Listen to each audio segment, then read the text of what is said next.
Welcome to Growing Belleville Through Community Chats, a podcast presented by the Greater Belleville Chamber of Commerce to help highlight, promote, and enlighten people, businesses, and community events in the Greater Belleville area. Here are your hosts, Stephen Sedlak and Eric Huber.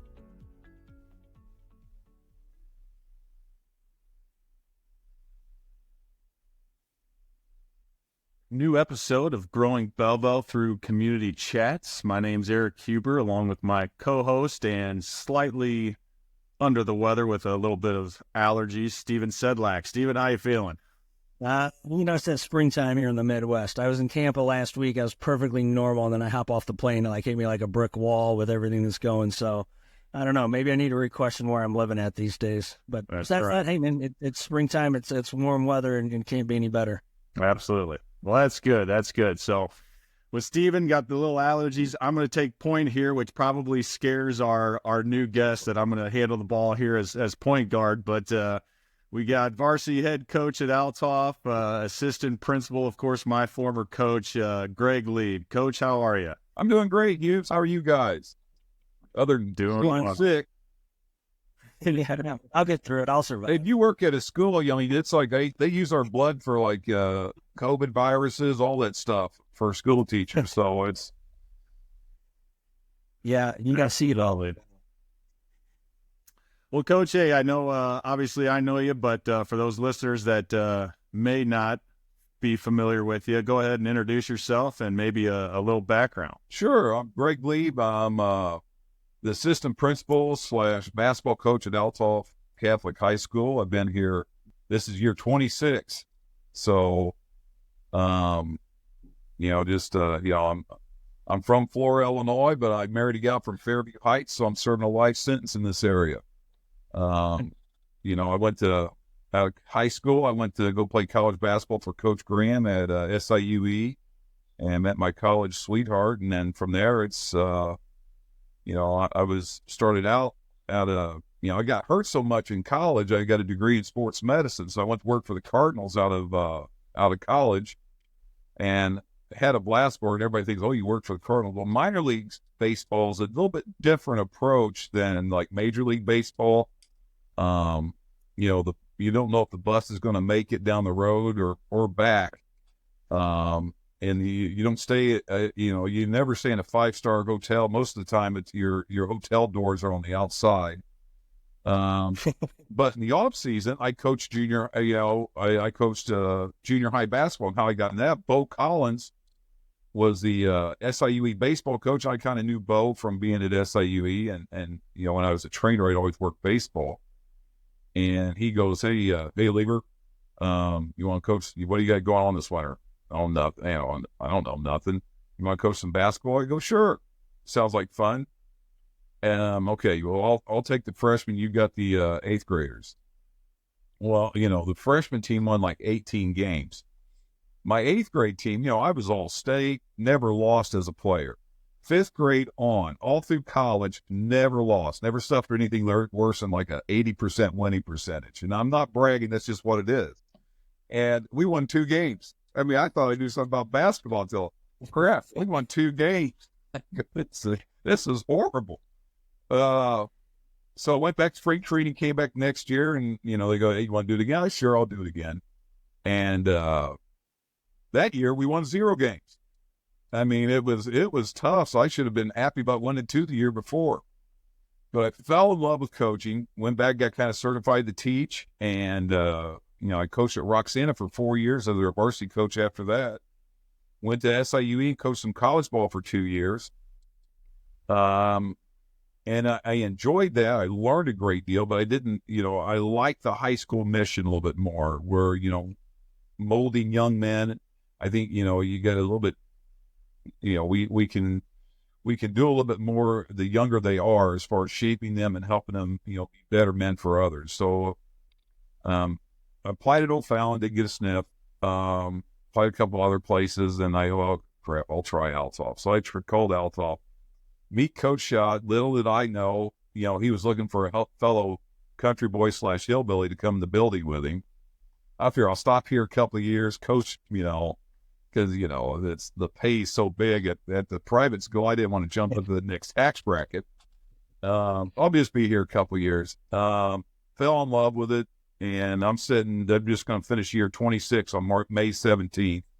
And here I am today. I'm talking to you guys. I've had like that Mr. Holland's opus. That's kind of how I feel. You know, you don't know what you really accomplished till you look back. And I got guys like Hugh. Hugh says that I'm worried about him being point guard. Hugh, you'd love it today. It's positionless basketball. You know, we got our big starting to break. So, and if I had worked at you like that back in the day, we could have really ran McPeak ragged. And, you know, his big sweaty butt couldn't have been fouling you every time down the post. Absolutely. I think I mentioned that to Kevin. I think I was the reason when Kevin List was on the podcast, we did try that with me at point guard. And I think 2 games in, I broke my foot and we had to bring Kevin up. We needed some help. That was the stupidest coaching move I've made at Althoff is not start Kevin Lish out at the varsity level. I mean, his first game, he put up like 18 points. I go, what an idiot. You know, but you live it. That's funny. Well, yeah, let's, go back to, as you mentioned, getting into Althoff. Been there now 26 years, applied to some other places. The thought process was, okay, be here for maybe a step in the right direction to another position. But, you know, what really engraved you? What pushed you into Althoff and made you stay, and kind of that mentality where you haven't left and really probably don't want to leave at this point now? No, I sure don't. I guess what I really fell in love with is, at Althoff, I don't have the, and then at all schools you can do this, but I really like the mission of, the smallness of the community, the tightness of the community, and, able to share your faith, in an open forum. You don't push it on anybody, but you're able to express your faith. And I just think, when I interview with Coach Schott, showed all these other places, you go in the gym and you see, regional champ, 1952, conference champ, all these banners hanging. At Althoff, they only hang one banner, and that's state championship. And that's the only banner that hangs. And so, I go, man, that's pretty tough. I never thought we'd win state. I go, that's pretty hardcore. And, Coach Schott backed it up as he could, as he did. So, and just, now, you start in as, I started into the game. I'm good. Just basketball coach, worksheets on Fridays, just to get ready for the game. Blah, blah, you kind of morph into, the holistic approach of all the kids in the building. And, it's just been a fun journey. I got a letter in the mail the other day from a kid that graduated about 4 years ago, graduated from college. I got an invitation to her graduation party, and shoot, I said hi to her. I supported her at the games, but you never know what kind of impact you make. And I felt that Althoff always allowed me to do that, as Roxanne kind of did too.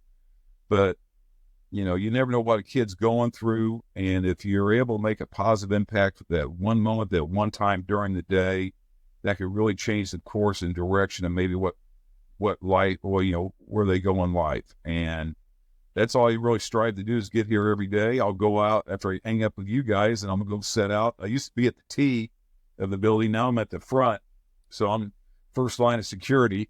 I figure if I fall in front of the door, it's really going to slow them up. So, but I greet every kid. We got 3 or 36 kids in the building. I kind of, it takes me a couple of weeks, but I can usually get most of the freshmen names down by then. That's just that sort of thing. I enjoy that mission. I enjoy the family aspect. We got the Coach Schott Golf Classic this weekend. I don't know if you're playing in that, Hubes, but you're really going to have to play bad if you're going to get last place to beat my team. We have pipes with us. Pat McCabley plays with it, just so he's athletic still. He can go get her ball out of the woods. So, but just having that fun approach, and it's been, it doesn't seem like 26 years. I mean, it just seems like you were in the feeder tournament coming out of St. Augustine just the other day. And that's, when you're having fun and enjoying what you do, I've never felt like Althoff's been work. And there's been good days and bad, but I've never got up out of bed and now go, oh crap, here we go. Let's go to the salt mine. It's never felt like that. And I don't know if everybody else feels like that. I just tell you how I feel. And that's, and I try to reciprocate that feeling to the kids that come in the building. Because I want to go back to kind of something you said earlier about how, when you first got started, you were working for the Cardinals, and your first 2 years weren't the greatest when it comes to record-wise, right? Which, by the way, if you were managing the Cardinals, they would probably give you a contract extension the way they've been doing things right now anyway. But, that said, that you don't get in it, I guess, at that point. You're not in it for the wins. I mean, don't get me wrong, those are always good. But like you said, it's more about the impact that you can have on kids' lives. And, especially at that age when they're, 8th grade, maybe, freshmen in high school, and just their path trajectory, people are trying to find themselves. I'm guessing, was that kind of more of a shock for you than maybe you originally thought it might be? Well, you just think, what I had to learn to do is this, for the game of basketball, I go, okay, you do this and you're going to cut here and you're going to make this move and that sort of thing.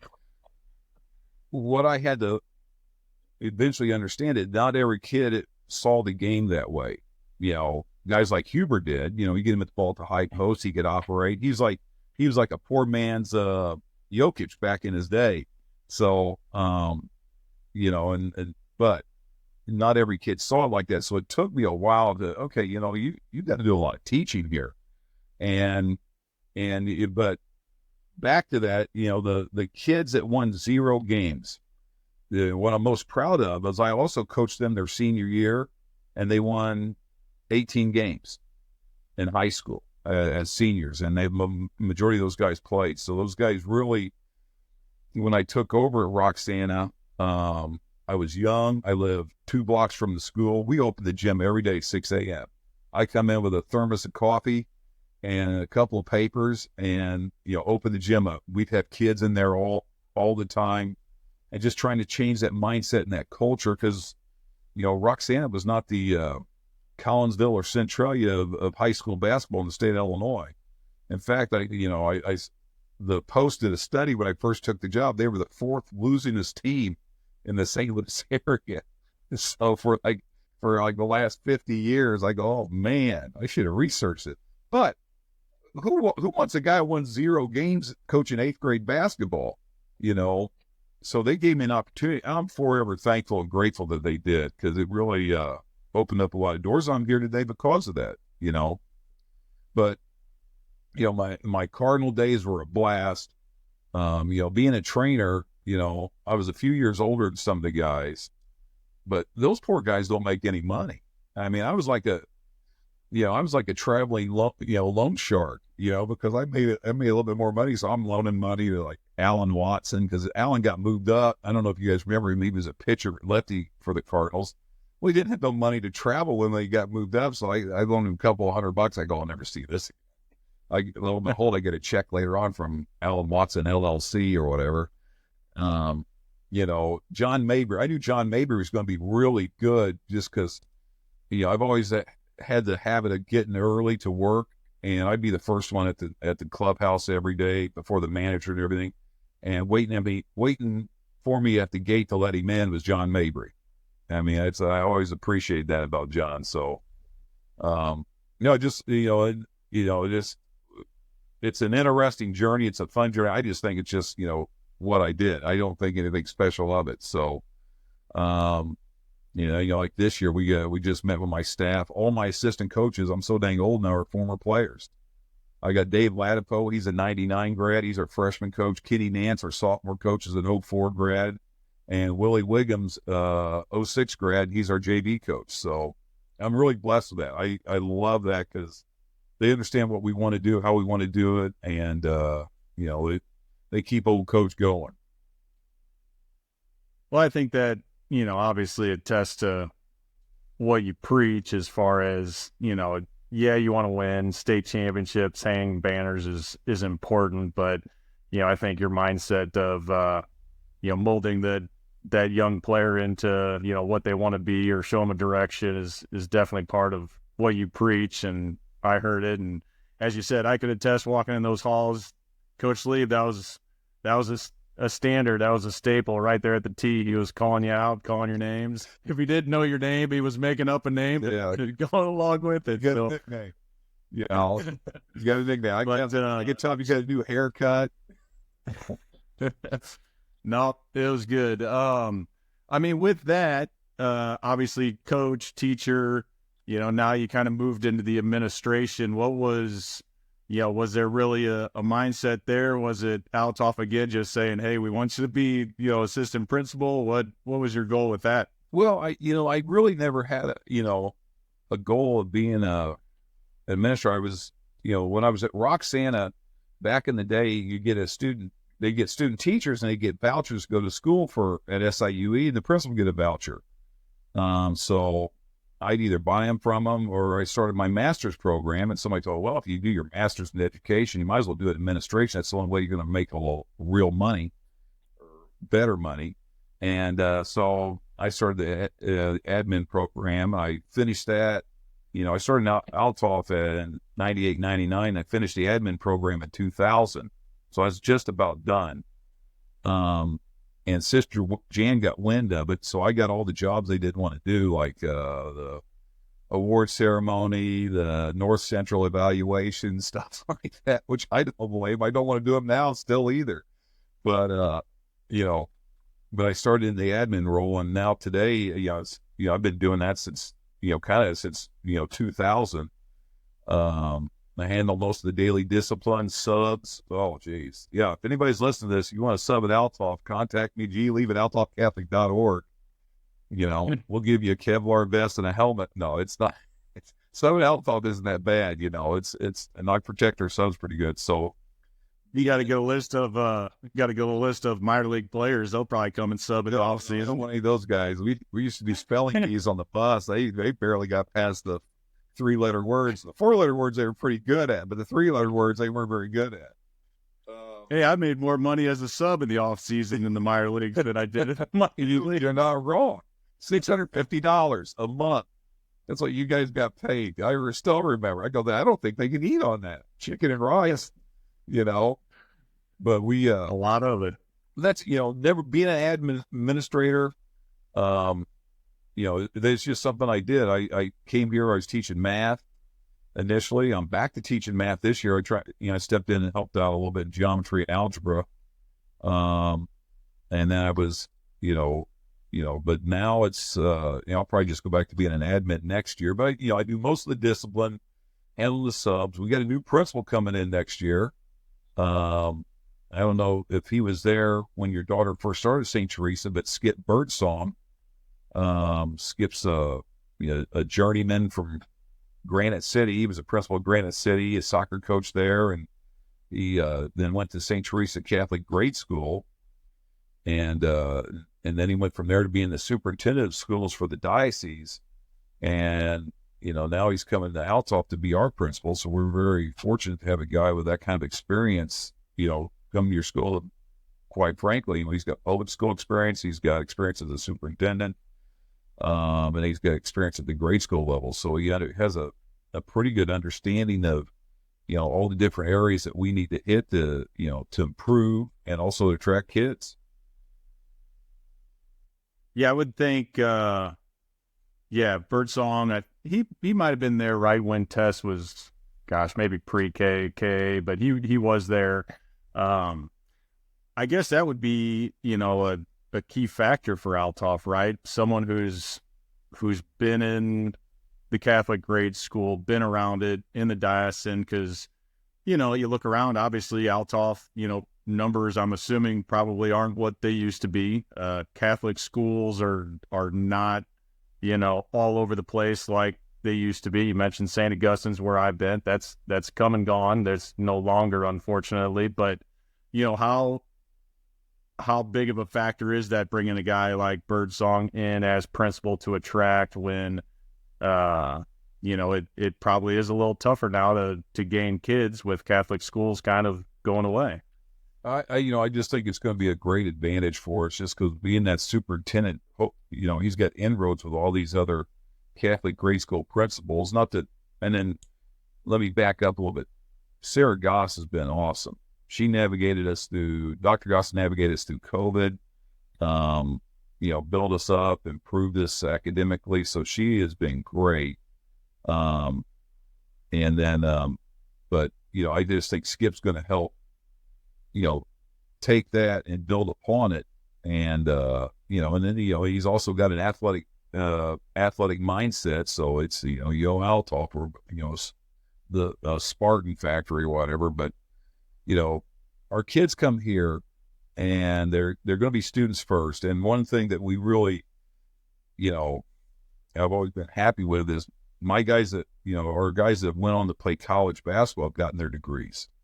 And so we've been very fortunate with that. And I think it's not a testament to me. It's a testament to what Althoff expects of them as students. And they expect them to be students first, to do your work, be able to, outline a chapter. I don't know if you remember that, Hughes. But that stuff is beneficial when you go on to college, because in college, they just want your check and your social security number to make sure you're who you are. And so, and I think we do a pretty good job of getting kids ready for that next step. And I get it. It's a lot of money, but, the scholarships we raise for our classes, I think we're, around 11 mil this year for scholarships raised by our senior class. We got a small senior class of 61 students.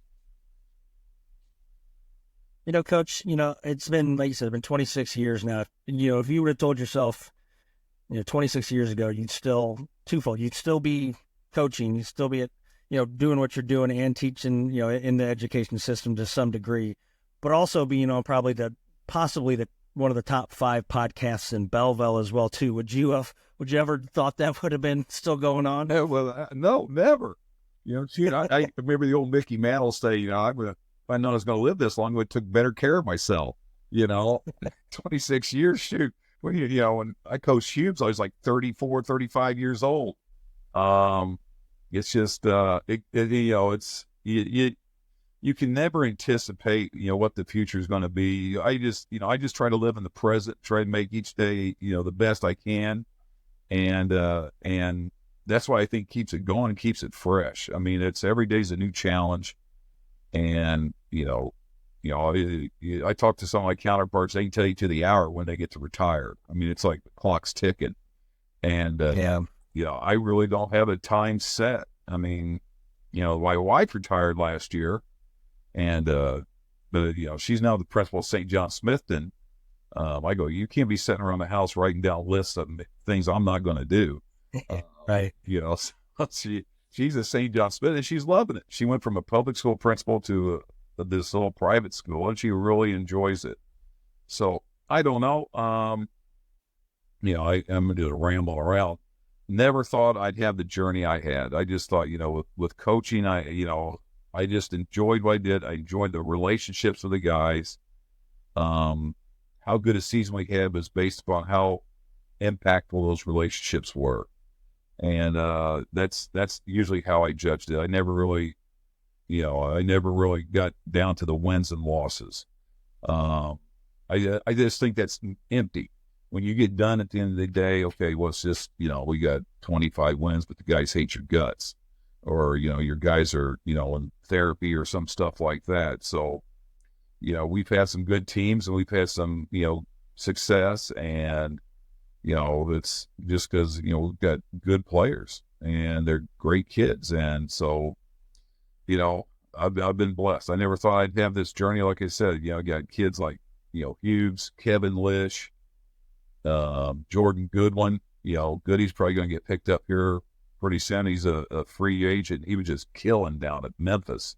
You guys one game he had like 23 points, 17 rebounds, and 4 or 5 assists. He's 6'3". He's athletic, but he ain't like some of those guys in the league. So, but he's just old school tough. That's it's been a fun journey. I never anticipated any of it. I just go and coach and have a good time, doing what I do. Coach, Go ahead, Steve. No, I just can say you have had some great players come through during your tenure. Do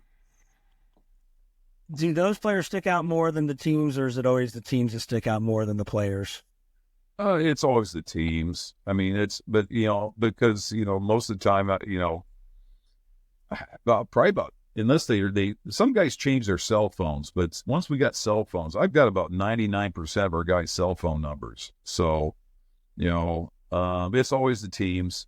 It's never the players are having players like that are great. But one really good thing, like Kevin, great player, one of the best players in the history of Belleville.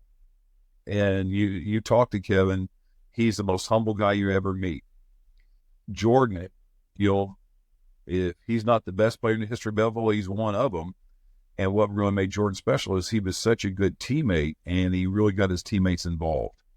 And so that was always a great appreciation to those guys, because if they were such selfish, self-centered guys, that's hard to coach. And I watch it on TV all the time. And I really feel for those coaches that are held hostage by some of those guys out there. And, but, it's just the teams, and, each team, has some success behind it. And each team is, some of our worst teams I've done, as win-loss records go, I've done my best coaching with, just because with the schedule we play a pretty demanding schedule. But those guys really competed and never quit and never imploded. I'm very fortunate there. I never had a group that just, lay down and show their bellies. They keep fighting till the end. That's awesome. Good deal, Coach. Well, hey, I appreciate you coming on. I want to be respectful of your time coming up here on 30 minutes almost. Anything else as far as going on at Althoff or upcoming season, summer camps, anything that you need to shout out to the people listening? Yeah, absolutely. We got camp coming up. The Tuesday after Memorial Day. So this is the only time I really train out of the year is get ready for camp, because those little kids bring it. You better be in shape, ready to go. So I've been training on the elliptical, getting ready for camp coming up. If folks listen, if they're looking for a great school that's with a small atmosphere, then we're a good fit for you. We're not perfect by no means, but we're a pretty good fit in that aspect, where our kids get challenged, they do well academically. I think we had 9 Illinois State scholarships this year, and that's a class of 61. So, that's good. Like, Hughes mentioned earlier, the grade schools have gotten smaller. That's why Althoff's gotten smaller, but we still do a pretty good job. And it's not just with the Catholic school kids. Our public school kids come in here, and they seem to immerse themselves in the community, and they thrive just as well. So, no, I appreciate you guys having me on. This will probably be the worst podcast viewing you'll ever have. So, but it's just a lot of fun. I appreciate, guys like Hughes over the years. We've always kind of stayed in contact, and, Eric's on our finance board for school. So we got, guys like him helping carry that torch for the future. And that's what it takes. And I'm very proud to say I got to coach a kid like Eric Huber. He's not a kid anymore. What do you got, Hughes? 35, 36? We'll go with that. We would have 39. We would have been 39. We would have been Sean Livingston, Hughes' junior year, if I wouldn't have subbed Lauber out. Because one lob hit 1-3, he got loose backdoor on an over. Why they were overplaying Lauber, I don't know. But they were overplaying him on the wing, and we threw a couple backdoor passes, and he got that 4-inch vertical working for a layup. But Hughes got we go eat that free chicken dinner, and Hughes got Schnucks buffet. I got so sick I couldn't even play the championship game. All seriousness, Stephen, we're winning against Sean Livingston, who played in the NBA, and Peoria Central, who won back-to-back state champion. We're winning. Hugh goes, "Hey, Coach, I'm 6." He goes in the puke. Man, they went on like a 30-0 run. So, but it was because I took Lava out. That's why we lost the game. Yeah. So, yeah, if you ask Lauber, if Lauber's listening, he'll tell you it was get him back on the court. oh yeah, it was my fault. No, I still can't say great contact though. Yeah, I'm blessed. I get to stay in contact with those guys and see what kind of great young men they become. Yeah. Well, Coach, thanks again. Appreciate the time. If for those people, get into camp, get with Coach. I'm sure they're out on Althoff's website. I know I loved it there. Obviously, Coach was a great mentor, great teacher, great coach. Loved every second of it, and what he said today is true with keeping in touch and making sure you're doing all right beyond and past high school. So thanks for everything, Coach. Appreciate your time, and good luck next season. All right. Thanks, guys. Ready. Thanks. Bye. Thanks for listening to another episode of the Growing Belleville Through Community Chats podcast. Please remember to follow and subscribe to this podcast and share with your friends and community leaders. For additional information from this podcast, please reach out to the Greater Belleville Chamber of Commerce.